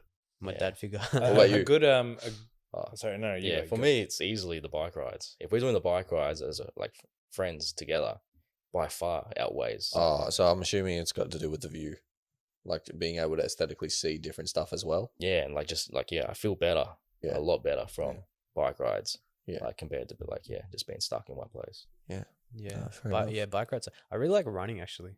Mm, When I go for runs with like Sam or like by myself or any of you boys, like I feel like really clear mentally. Like an example of how exercise recharged my willpower. So when I was doing my previous engineering role, and this was when I was in defense, I was coding a lot, right? And coding, people think it's a very technical thing, like a technical job as a coder, a programmer, but it's actually a very creative job because you've got to find, for one problem, there's like a million solutions, and you've got to be really creative with how you find your solution. And one day I was writing, I created a program where I had like 4,000 lines of code, and I created that shit, right? I was writing this code and I was stuck in between, and I just didn't know how to find the solution for this. So I was just like searching online on how to find the solution, and I was stuck. So then I was like, all right, I'm going to call it a day. This is what I love to do all the time. Every time I'm stuck, I'm going to call it a day, right? Clearly I've used my brain capacity for the day for thinking and creativity. I'm going to go call it a day, do the rest another day. Then I went home, went to the gym. And then as I was in the gym, I was like, got it. Figured it out. Got the solution. Yeah. Yeah. So it was like that, getting out of that environment and then doing something else that'll make you think clearly. Yeah. Sleep's done it for me for like 1,000 times. I don't know the answer. Have a little quick snooze. You wake up in the morning. And willpower's back. Then you have the ability to do it. That's the answer. Yeah. So, what else we got? Next up, diet. That's a big one. So diet probably plays a crucial role because we need fuel physically as well. So if we're not hitting our like micronutrients, which are our vitamins and minerals, like how can we operate if we're not getting our fruits and veggies in? So like a quick little hack that we like to do here in the house is we've got this trademarked juice called the Godzilla Juice. Trademark. TM. So it's got the Godzilla Juice. It's just like orange juice as the staple, and then we just chuck in all these mixed berries, mango, kiwi fruit. A few secret ingredients as well. We can't tell you. A few secret spices. Yeah, a little bit of everything. So just by having like one of them a day, then it's like, we're hitting pretty much everything. Yeah. We're all good. And by secret ingredients, I mean that's it. There's actually no secret ingredients. It's veggies. Sorry, it's juice and berries. Yeah. But that shit'll taste the best With thing you've had all coconut day. water. Yeah, coconut water as well. Coconut water is big, man. It's got a lot of electrolytes. Mm. in it, so that was a big one. Good one. But yeah, like I remember the first time you gave that to me when I first joined hardcore, and I'm like, what the fuck is this drink? It just pumped me up instantly, man. It's like something you should pay $40 for. Yeah. It's that good. He gave it to me. I'm like, dude, just for this drink alone, I'm gonna come back. We have a saying, everyone's heard the saying, one apple a day keeps the doctor away, but it's actually stolen from us. We created that. One Godzilla a day keeps the doctor away. So just letting Coming you know from the where that originates from. Coming from the doctor. Thanks, Doc. Cheers, mate. But yeah, like let's go deeper on diet, boys. How did it help you guys? What are you guys doing? Oh, I'll say that's the main one. That's like my one thing. Just get The Godzilla. Get the Godzilla in. The rest is pretty good because I know, like, you could eat decently unhealthy, but then you're still hitting like that as a minimum. Boys, I've genuinely done it. I've genuinely done it because Perfect example. like I'm a perfect example for Christ's sake. My diet, well, look, I've been bulking, so I've gained a lot of weight. But to do that, I always thought I couldn't eat a lot of food. So to do that, I had to eat some questionable amount, questionable foods, High calorie, High- high quantity. high caloric, low quantity, dude, high why don't fats. Doc created his own version of Godzilla. Right. So this is when you were bulking. No, that's not You're not- Godzilla at all. you're not Don't bulking even- now, Don't are even you? relate that Huh? name to You're it. not bulking now, are you? Nah, just maintaining. I can't have that drink anymore because it's that drink, that shake. It's not disgusting, you jerk, but it's like it's my entire caloric intake now in one shake. In one shake, yeah. Like I was actually really worried for your kidneys, man, because how you process that, I would never know. But the Dude, point like is, the ingredients that you put in it, I thought it would at least be nice. I'm like, oh, peanut butter, Nutella, She nice. is Ice cream nice. cake. No, dude, your shakes, you put that much maple syrup and honey in it, giving me diabetes, bro. Yeah, but they got Um, fruits and shit. But I was able to eat all that and still feel decent, and I tone it to a lot of the Godzillas because it balances you out. the Godzilla is one thing a day that you just have to have. Yeah. What about you, Sure. Sama? Diet. With the diet, yeah, so I made a conscious shift from consuming less sugar, from sugar to consuming less. So focusing more on whole foods. And whenever I eat whole foods, it actually ties back into sleep. Like I get better sleep. Mm. Yep. Whenever I have sugar and complex carbohydrates, I just feel like shit, feel bloated. Yep. And I just don't feel energetic. I don't feel like going and exercising. So like diet actually ties in with everything else. Making those small changes, boys. Do you want to say anything about that one, G? No, I think No, we all can move good. on. Yeah. All right. Next one, relationships. Anyone want to touch on that one? Well, I think the easiest one to talk about is just us boys. Like we're always putting positive energy out of the world. Relationships can be the easiest way to kind of I guess give an example of it is just environment again. Make sure all your relationships in your life are going the way you want them to. Make sure there's positive vibes around it. If there's some animosity, what's the problem? Solve the problem. Take extreme ownership. There's nothing worse than, especially when you start the grind, doing so much work and so many hours. If you've got people around you that are upset, it makes it considerably harder to keep going. So just solve those problems. There's not a lot of problems in the world that can't be fixed. And I have heard this saying, I'm not sure where it's from, but if you're not going to worry about it in 5 years, don't spend 5 minutes on it. Yeah, that's a good one. So pretty simple. Yeah, I think with relationships, I think that's probably one of our biggest investments that we've ever made so far. With like surrounding ourselves around who we are, like us now. Like we consciously reduced our circle of friends over time because they weren't the right people to hang around for what we want to do. And I think everyone should really audit that in their life. Oh yeah. Who do you hang around the most with? if you want to do a certain thing in life, is that person that you hang around the most with helping you? Who are you associating with? I think relationships are so key, because if you're hanging around someone that wants something else or doesn't want the best for you, that's going to affect you in the long term. You won't realize it now, but it will affect you. Yeah. Yeah. I think, another one is like literally just having fun. So like, we always call it team building. Like, we have like little sessions. So like we jump on, like play video games together. Hold on. Explain what a session. Dude, for a lot of people, a sesh is a 4-day bender. Because that means a lot of different things. So yeah, we normally it used to be Call of Duty that we used to play together. Yeah. So now it's Age of Empires, because there's a lot of like, it's really strategic, and it kind of like fits our brand. Which is definitely an upgrade. Yeah. Yeah. It's super fun Because it's not mindless. Yeah, it's teamwork, and Dude, it's stressful. It's the It's opposite. so stressful, man. So stressful. Especially when he's like, "Oh, let me verse you boys." I'm like, "Nah, that's stressful for me, man." But like what we're saying is, in terms of relationships, like sometimes it is good to go out and see your mates, but like don't lie to yourself. Like you can go out and have a late night and all of that, and you can go to the club if you want it, and if that actually makes you feel better. But like, see the next day, do I actually feel better because I went to the club? Don't lie to yourself. Or do I feel better because I saw my friends and we did whatever you did? You can do that like every 3 months or so, or like just little regular ones. But I'll the thing of like obviously going to the club is, it hits your health. If you're drinking alcohol, your bank account, your financials, your sleep. We're still saying sleep's the heavy hitter. If you hit down sleep, you ruin everything. So, but even for me, I don't mind it, but do it like once every 6 months. And with make sure you deserve it. Yeah. After an achievement. Yeah. Yeah. The thing is, like, when we go out or something like that, we go and do something. We're in the position now, like, where we kind of deserve to go out and have some dinner. Yeah. Now and then, right? Dude, we grinded for so damn long that going out for dinner for us we deserve it. And then we work all day as well. Like, what's that? You give up the 9 to 5 for a 5 to 9.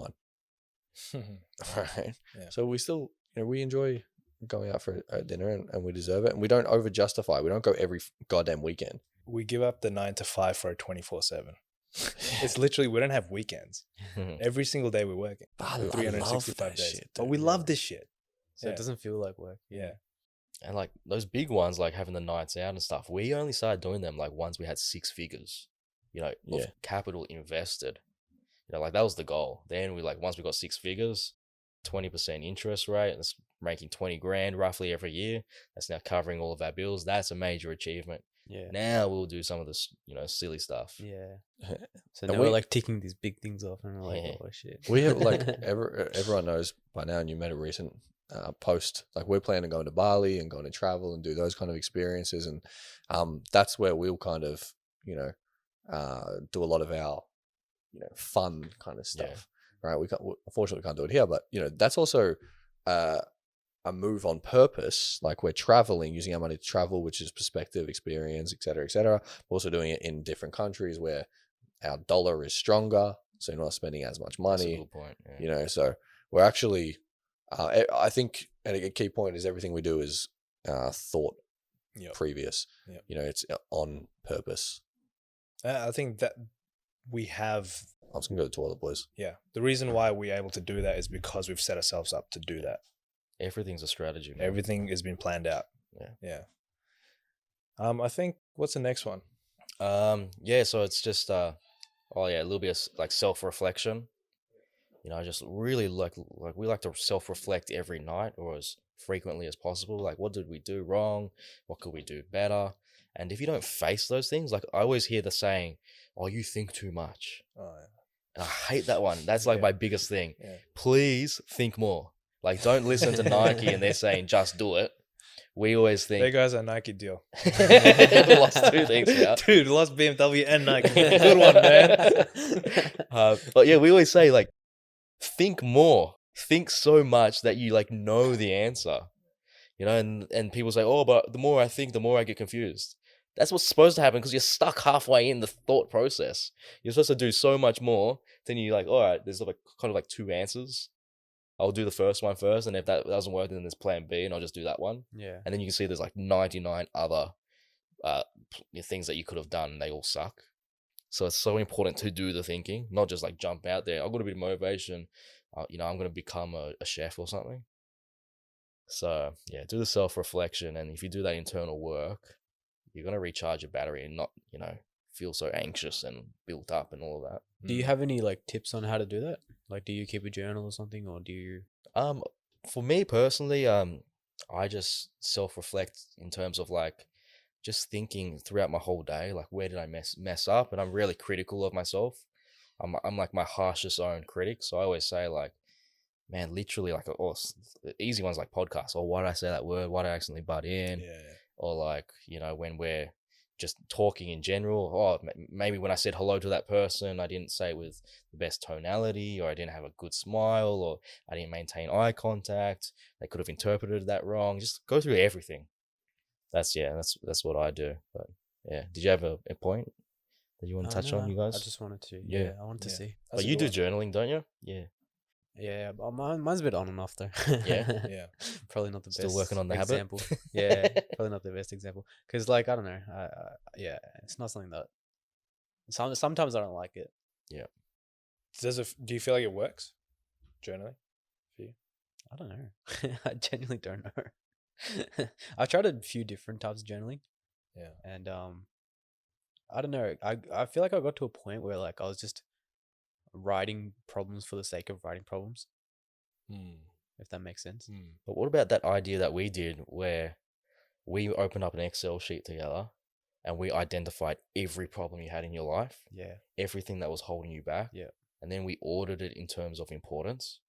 And then we put if you do this, it results in this. And then we made like a whole map of like, just do that, boom, success, that, boom, success. And we had the whole thing mapped out. And then I bet you that gave you a lot of clarity. Oh, for sure. It all comes back to clarity, right? Yeah. Yeah, like what can give you the most clarity? Yeah. That's a good point. All right. Then, do you have anything to say on self-reflection, Doc? How it will recharge your willpower? Anything you want to say on that? Yeah, I mean, well, my self-reflection is only really like kind of one real way I do it, but it's always constant, unfortunately.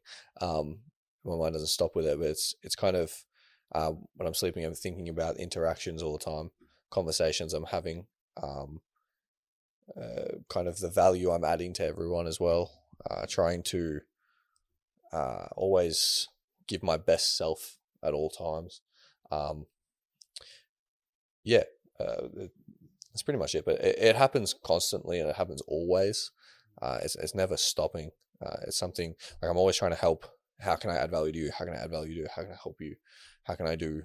How can I add value to general and everyone? So I'm thinking of it in that way. So then that makes me kind of view the conversations I have in a certain way, usually negatively because I should have said this, should have done that, but I'm not sure if that was said. No, that's all good, man. I think the last ones are just like getting back to nature. So we got there, like going outdoors. Like there's something about having sun on your skin. Like I know if I'm not getting sun on my skin, like in that day, I have the self-awareness to realize I feel a bit off. I need to get like at least 20 minutes of sun on my skin, be outdoors. Sure. Another one is like fresh air, just get some oxygen flowing. So that's why every now and then, we open up every single window on 3 levels of our house so that the oxygen's flowing in. That's why we've got plants throughout the house as well. And just going outside and like going for hikes and stuff where there's fresh air, going to the beach. There's something about it. You breathe it in and just feel better. Lockdown's taken that away from us, but we have been up to Dandenong Ranges, all individually and together sometimes. And there's something about the oxygenated air up there that just makes you feel good immediately. Yeah, it's a little bit crisper. It's a little bit nicer. Is that the 1,000 steps? Huh? 1,000 steps, and one of our really, really good friends has got property up that way. Yeah. So yeah, it's cool.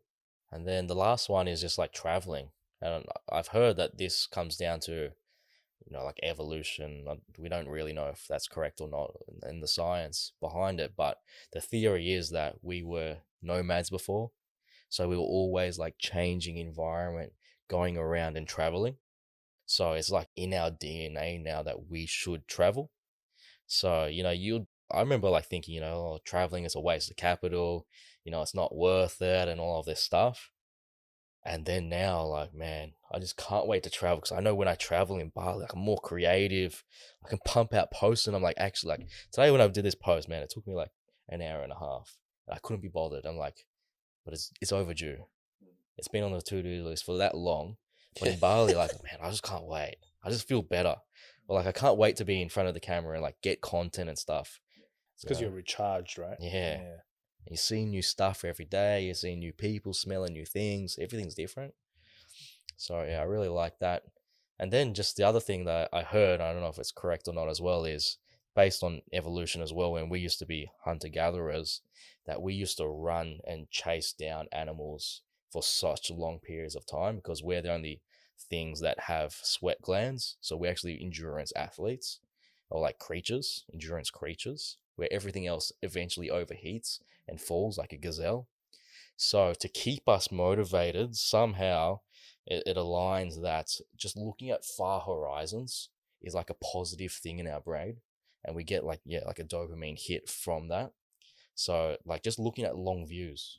So like if you climb up to a mountain, there's the positive feedback of you did the work and you got to the top of the mountain, but also the view itself, there's something there. So like what I think as well, like as a side note, just in terms of real estate, people undervalue in terms of like literally the physical price of the real estate asset. People undervalue the view itself. Yeah. Because it can result in like work output and all of that. Absolutely. Now traveling's a big one. We'll touch on that quickly as well because you said something that impacted me a lot. It's like I always thought, no, I'm not going to travel till I'm, some milli, and that's when I deserve traveling. But I was lucky enough. Dylan took me around Bali 2 years ago now. Yeah, it's 2 years Just before Corona. I've been locked down for like 2 years. I was really lucky to get. It was only 10 days in Bali, but that was honestly where like one of the most life-changing moments for me. I gained a lot of perspective from that trip, and I came back firing. So, and at the end of the day, man, like what I've realized is life for me personally is not always about like working. Yeah. Like for me, it's like I want to have as much fun, and fun to me means like enjoying doing stuff like traveling, hanging out around with friends, helping people, become financially free, teach them how to become wise and all of that because you're adding value to them. For me, that's fun. Going to Bali and like, we did little donations and stuff like that. To me, that's fun because you're impacting someone else's life and they're so grateful for it. So I'm like optimizing my life for the most amount of fun. Yeah. And that's why I want to work really hard on money because if I work really hard on money and knowledge, it leads to the most fun. Money's a tool and people forget that, yeah. Money's a tool to get back time. Yeah. Far out. All Yeah, right. like I was thinking about it today as well. Like, what was that? I don't know, but your hair looks good. No, I was gonna say, oh yeah, you don't like my not everything's about like making money, but you need money to do everything. Yeah. I saw that post that you had on your story. Yeah. Yeah. Yeah. I was thinking about it like the past couple of days. Yeah. It is a conscious decision as well because you see, especially in business, you see two different types of kind of personal entrepreneur. People are optimized for life and people are optimized for money, right? So I will optimize for just the most amount of growth as possible. So an example of that would be, Amazon or Jeff Bezos, like he is, or Elon Musk, like these are elite people who optimize for growth as much as possible. They work 24/7, like around the clock. And to be honest, that's probably fun for them as well. Like that's what they enjoy doing. So that's where they've allocated the most of their time. For us, fun looks a little bit different. So we use what makes the world spin, money, as a tool to gain back more time, do what we more of what we want. Yep. That's it. Let's go, boys. All right. Now, next up is ways in which you can increase the capacity of your battery and make your battery even bigger. Mm-hmm. So, yeah, your battery is rechargeable. You can fill it up every day, depending on things that we just spoke about. But what people don't realize is you can actually make battery itself larger. And this is like what Johnny Boy was talking about. So for us personally, we find that whenever you're using a lot of willpower, if you stay in that zone, then that increases the capacity of your battery. So like Muhammad Ali has that quote that he only starts counting his sit-ups when it starts hurting. Yeah. So I think that's not only a physical thing, it's more of a mental thing. It's increasing the capacity of his battery because he needs so much willpower to be a fighter. And then like for me personally, I think it's like going for a run. Like I always usually like end at a track of some sort and then see how far can I hold it, like pushing my body to the limit. And, can I do 100 meters? Can I do 200 meters? Can I do 400? And just try and push it. Do you guys have any examples of like the physical stuff to increase the capacity of your battery? Oh, with weights for sure. Weights? Yeah. Like, so I really love deadlifting. Yeah. And deadlifting is just like one of those things that you can like overload over time. Yeah. And you just see like what's your actual limit, and you can tell straight away what your limit is.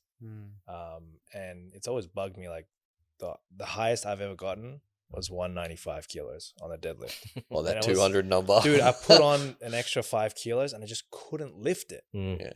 So that was my limit, and like I'm just trying to like break that every single time. Yeah. Working towards that. One of the things that we do as well is like the big one is like the bike rides. So many people, they complain like, oh, I'm so tired from work and it's so hard, and they might have an office job. But we're like saying like, well, how many calories did you actually physically burn by doing that? Was it really hard? Or is it because your battery is so small that you just can't handle that? So remember, like me and G did this, where we did a challenge. G was like just starting his journey, and I just wanted to push him because I think at that time you were only doing like 20 hours of work a week or something, roughly like that. And you were finding that was a lot for you. So I wanted to like set the bar so high and make it seem like that's easy. So what we did was like we spoke about, all right, like what's the furthest you've ridden on a bike? We wanted to do something physical. And I think you said like an hour or something. So on that day, we did like an hour and a half, like no training. We broke it on that day.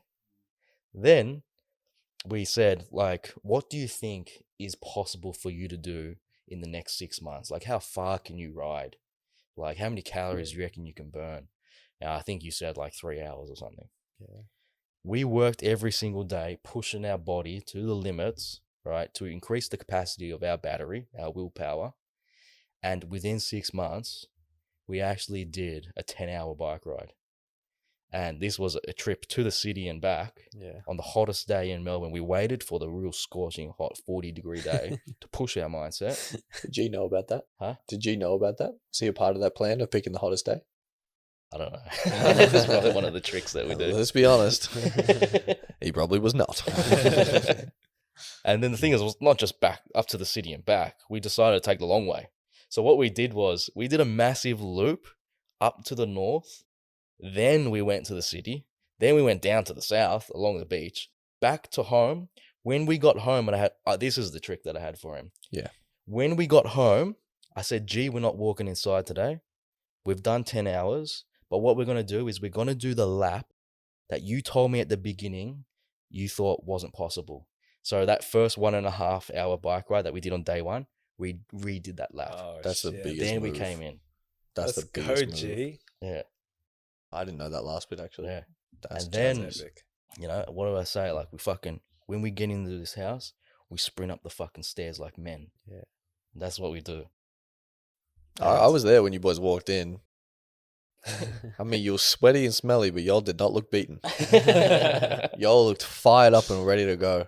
You were just yelling. You were just, let's go, boys. And man, just to be able to witness the energy of you guys being able to achieve something that you didn't think was possible, especially for you, G. Like, you've achieved something that you honestly did not think was possible. Like, your battery now is so damn large especially relative to where you were.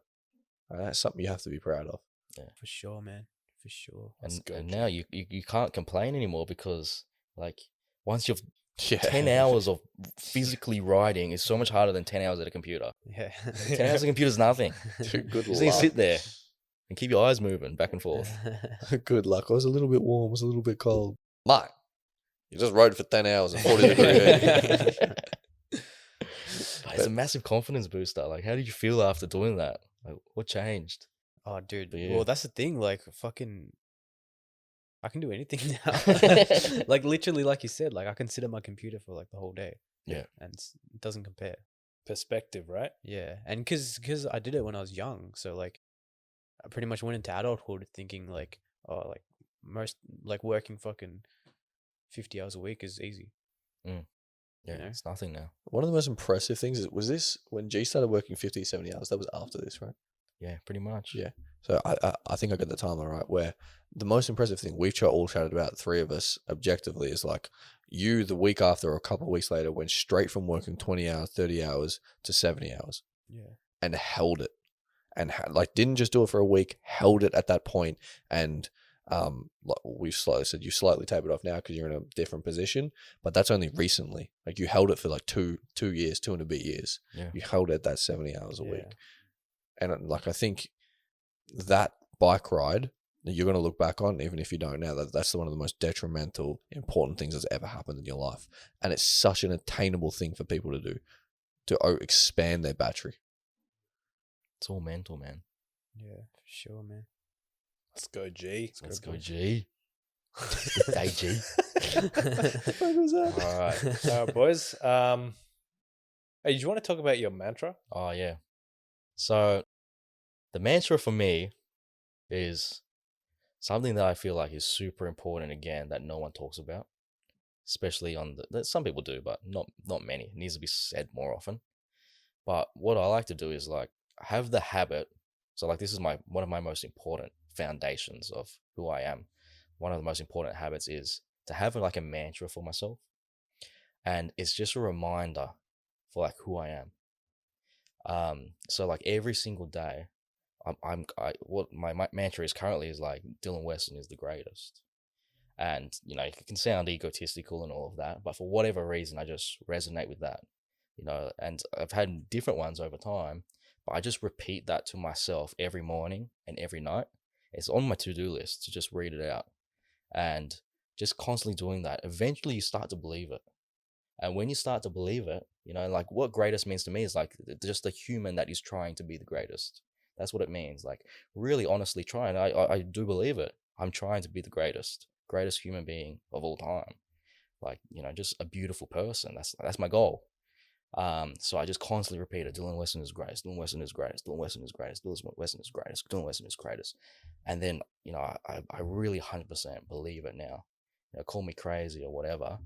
But it's changed my life. And it's one of those things like the calendar where I stopped doing it for a little bit. Something was off. As soon as I start bringing it back, I recommend no matter how far along you are on the journey and how good you think you are, I would find a mantra that you resonate with, make it a habit. It will change everything. Like I remember as well with the bike rides, G, when we were going every day, we were going through, you know, mentoring. I was mentoring you. You know, you were lost at one stage and we weren't believing it. I remember we had a mantra, and I think it was something along the lines of like, you know, because you're feeling lost. It was like, I, Christopher Mampallil, I don't know all of the answers right now, but I'm not supposed to. But I do believe I am on the right path and this will lead to success. And we just repeated that again and again, you know, and I'm like, man, say it with conviction. Say it louder. Mm-hmm. Truly fucking believe it. And you know when you believe it, it probably took you like 10 minutes to get it. Like, remember when we were saying this? Yeah. And then if people are coming past, don't worry if someone's riding their bike in the opposite direction. Say it. Don't stop. Don't lose conviction, man. You got to believe this shit. And then eventually, something changes. Like, you literally evolve. Like, it's like Dragon Ball Z. You start going bloody Super Saiyan 2. You know, you start getting bloody fluoro hair and stuff. Yeah, G's hair went blonde for a bit there. It was crazy. But people will think that's like some wahoo voodoo kind of crap. Well, I'm telling you, That's some real That shit. works, man. That shit absolutely works. Like when I was doing that exercise with you, like initially it felt weird because in my mind I'm not used to saying that to myself. So it felt fucking weird, and I used to be like, "Oh, Christopher Mampallil is the best." Yeah, you're always doing that. Gee, you little bitch! Fucking say it properly, man. Say it with your chest, boy. Give it your sternum. Let's go. Now I'm like, Chrissy G's fucking the best, man. Let's go, G. He just flipped to the fucking 180 of that. G's like a younger version of Dylan now. Dylan actually flexes like this as well. Why do you look like a kangaroo when you flex, man? Oh yeah, they always. Just a roided Kangaroo and fucking- Nate Diaz. Yeah, but don't sleep on that one. Yeah. Yo, that's a real important one. That's a really, Yo. really, really important one. I'm American, bruh. Alright. Anything else? Any other analogies, boys? Nah, I think we hit them all. Yeah. Yeah. Oh, we have 100,000 of them, to be honest, don't we? But like, let's save some content for future. Yeah. podcasts. Book recommendations. What do we got, boys? Atomic Habits by James Clear. Good old Cleary. We will link that in the description below. Yeah. Highly recommend you read that. And whether his it's in Audible. videos as well, actually. Yeah, he's got They're helpful. he's given really good lectures at universities. So Alright. I highly recommend just check him out on YouTube. And also his Audible book. I found a podcast with Rich Roll. If you've ever listened to his podcast, the one with James Clear is it's very, very good. Yep. So just go on YouTube or Google, just type in James Clear, and then everything about him you'll find out. The other person that we recommend is Jordan Peterson. And in our last podcast, we recommended his book, 12 Rules for Life.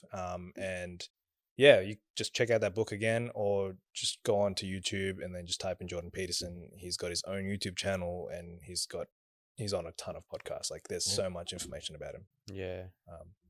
So we recommend those two And people. obviously, like, reason why we like him is because, the whole clean your room thing. Yeah. That's literally like one of his first rules as well. Yeah. So yeah, good person to listen to. Clean your room, boys. And communicates it really, really well for Yeah. people. It's Like hard to find. I like how he puts it. Like in his lectures, he says, like, if you're obviously like down in rock bottom, like look at your room, see what's one small thing that you can change, and start by changing that. And then, all right, so now I've done that. That looks good. What's the next thing I can change? Yeah, start small, boys. So yeah. I like how he puts it. That's why his name's up there. Yeah, those two for this week, boys. And then we'll link as well in the description. We'll chuck in the calendar. Yep. So if you guys, we recommend don't stinge out on the calendar. Get something decent. I think Docs, you got the largest one. Yeah. If guys, we got an Amazon link, right? That's going to be in the bio. I've got a 2.2 meter one. So Doc's got a wall. well, hopefully I've got a whole wall. So we'll hopefully not link that one. We'll link a reasonably sized one. But whatever we put in the description, that's the best one. Yeah. Go and grab that. That's it, Yeah, boys. It's so important. Like, if you're investing in yourself, don't do yourself short. Like, put the money there. Yeah, Do it properly. Yeah, we'll talk about this when we get to like personal finance as well. Yeah. But a lot of things they say you shouldn't spend money on. Sometimes they are investments, and you need to invest in yourself heavily because that's how you grow. That's how you become better. Yeah. Right. Cool. And then last one. That's it, boys. Call to action. Yeah. So please subscribe to the YouTube channel because guys. If you guys found this valuable and you've stuck around for this long, you guys are troopers. Samar, you've been looking at the analytics. 60% of you are not goddamn invested. Are not subscribed. 60% of you people watching are not subscribed. So Or invested, so. or invested. But we love the content we're putting out so far. This is episode 5, right? Episode 5. Episode 5. We think this is the best content we've put out ever. Well, actually, it definitely is. So we know it's valuable. Everything's on purpose. So please subscribe. Hit that notification bell. There you go, boy. All the links will be in the description that like below. Smash that like button for the YouTube algorithm. Smash Yeah. it, like beat it up. Hey, if anyone hits that dislike, I swear I will find you. And yeah, Nah, he won't do anything. if you guys resonate with this stuff as well and you really find it valuable for you, then it's really important. Like we talk about this all the time in the house and at Hardcore Headstart, that you got to be the leader, and you got to go and help everybody around you. So if you're finding it valuable, if so, then please, if there's someone else that you think it would help, then shoot them that message. Yeah, send it over to them. Information is hard to find these days because there's so much of it. Yeah. All right. We have, thankfully for everyone, we've done, 5 to 9 years worth of work to be able to curate heaps of knowledge, heaps of books. So that's what we're trying to offer to you guys. Please share to your friends. That's it. That's it, boys. All right, boys, pack it up. Back it up. Back her up. Pack it up. All right. Thank you for listening.